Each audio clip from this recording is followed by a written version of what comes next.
Olá, seguidores do Liberal. Para essa edição do Liberal Amazon, nós estamos falando sobre agrotóxicos. E para entender um pouco mais sobre o assunto, nós estamos com o professor Rui Bessa Lopes, da UFOPA, a Universidade Federal do Oeste do Pará. Professor, o senhor fez um estudo que levantou um pouco dos impactos na população humana dos agrotóxicos, né? Você pode explicar um pouco mais o que esse estudo levantou, como é que ele foi feito?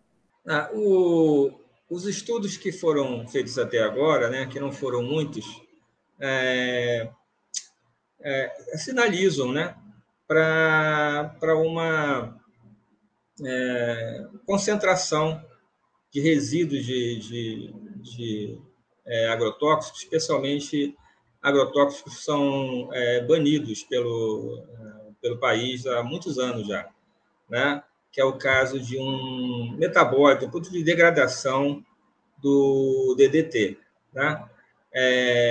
Esse estudo foi feito aqui na região onde existe uma forte presença da lavoura temporária, né, no município de Mojuí dos Campos. Né?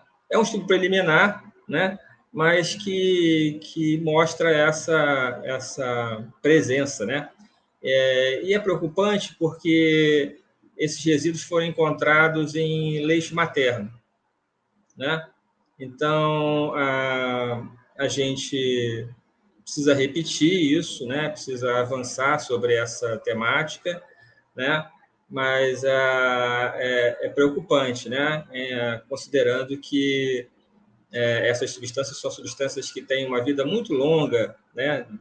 E no ambiente, né? Claro que, levando em consideração essa longevidade, em condições de muita frequência de uso, né? A molécula que está sendo verificada como agente bioconcentrador, né? E o DDT é o grande exemplo dessa concentração, né? Ao longo da cadeia alimentar. E nós encontramos esses valores numa área mais afastada, né? Totalmente cercada pela lavoura temporária da soja, com valores traço, né? Mas que indicam a presença, né? A ocorrência em leite materno, infelizmente. O leite materno ele é uma das matrizes ambientais, né? Avaliadas pela Convenção de Estocolmo, né? O Brasil é signatário dessa convenção, né? Como o ar, como o solo, né? Como a água, né? Embora essa substância não tenha grande afinidade pela água, né? Mas tem alta substância, tem alta presença, né? Tem alta afinidade sobre matrizes orgânicas. Então, tem uma afinidade muito grande pela matéria orgânica e, no nosso caso, né, pela gordura.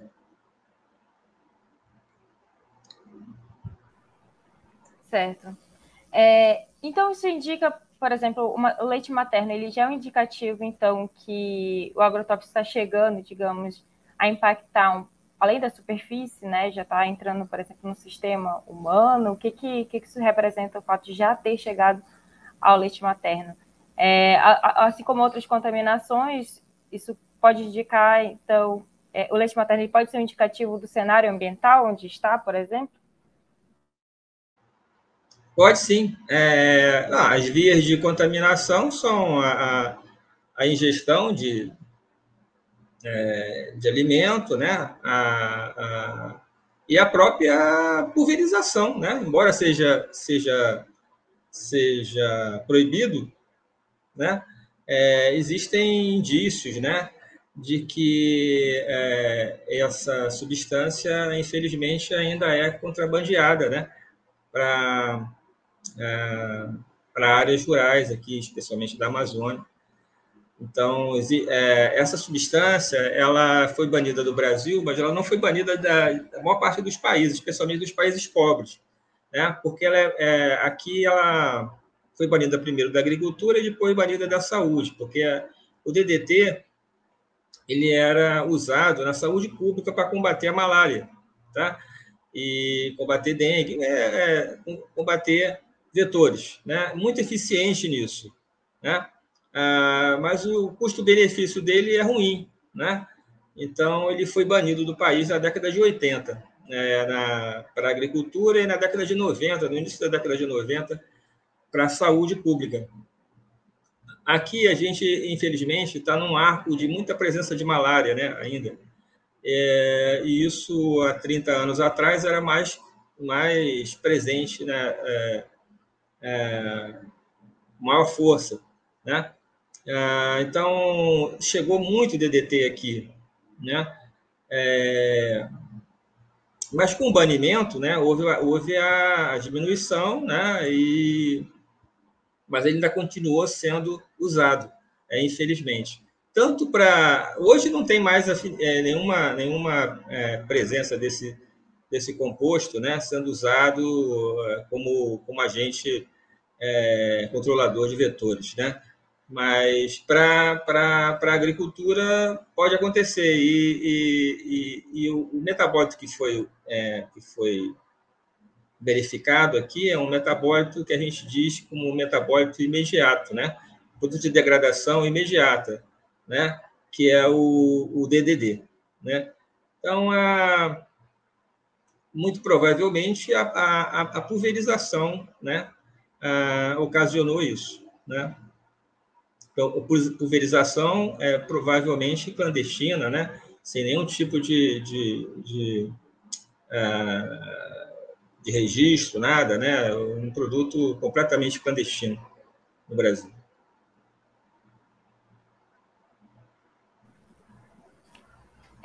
Esse produto ele entra muito provavelmente, né, por essas fronteiras da Amazônia, né? Porque países como limítrofes aqui ainda utilizam o DDT no combate a vetores, especialmente o vetor da malária. Perfeito. E quais são os problemas, né? Quais são os danos à saúde que podem causar aí para a população humana? Que doenças, por exemplo, pode causar essa ingestão de DDT? Olha, o DDT é um dos problemas, mas é o menor dos problemas, né? Porque como ele foi banido, né? Isso é uma situação muito pontual, pelo menos eu espero que seja muito pontual, né? Que não seja frequente, né? Como eu falei para você, os estudos deveriam continuar, né? A gente tem muitas dificuldades, né, em relação a essas questões de viabilização de pesquisa, porque nós enfrentamos uma grande dificuldade logística, né, na região, e esses estudos, como são traços, né, como são resíduos dessas substâncias, exige uma detecção muito sofisticada, né, e muito cara, né? Agora, no caso do DDT, mas eu volto a falar, é uma situação pontual, acredito eu, né? O DDT tem grande importância na disfunção do sistema nervoso central, né? Causa tremores, né? Problemas neurológicos, né? Então, esse é o principal passivo da exposição, né? Agora, a gente tem dezenas de agrotóxicos, né? Infelizmente, nós tivemos um governo anterior que liberou muitos ingredientes ativos e muito mais produtos formulados ainda. E que nós temos um salto muito grande em relação ao registro dessas substâncias, né? E cada uma delas tem pode causar um passivo diferente, mas são muitas os problemas que podem decorrer tanto da exposição a moléculas que têm maior persistência no ambiente, que a gente chama de moléculas apolares, né? têm grande afinidade pela matéria orgânica, então ficam mais tempo no solo, né? Ficam mais tempo no ambiente, e moléculas que são polares, né? Moléculas que têm grande afinidade pela água, né? Essas moléculas que têm grande afinidade pela água talvez sejam mais perigosas, né? No sentido de que, especialmente na zona rural, né, as pessoas não têm um serviço de abastecimento de água, né, por rede e tal, né? Então, as soluções são mais individuais, né, não são coletivas, e isso faz as pessoas usarem ou a própria água do manancial ou a escavarem poços, né, poços rasos. Né? E aqui na Amazônia, os solos são muito rasos, né? E a gente tem uma grande porcentagem de areia no solo, né? Então, os solos são mais porosos. Isso faz com que haja um transporte dessas moléculas, não só superficial, não só horizontal, mas vertical também. Então, a proximidade desses campos de lavoura temporária com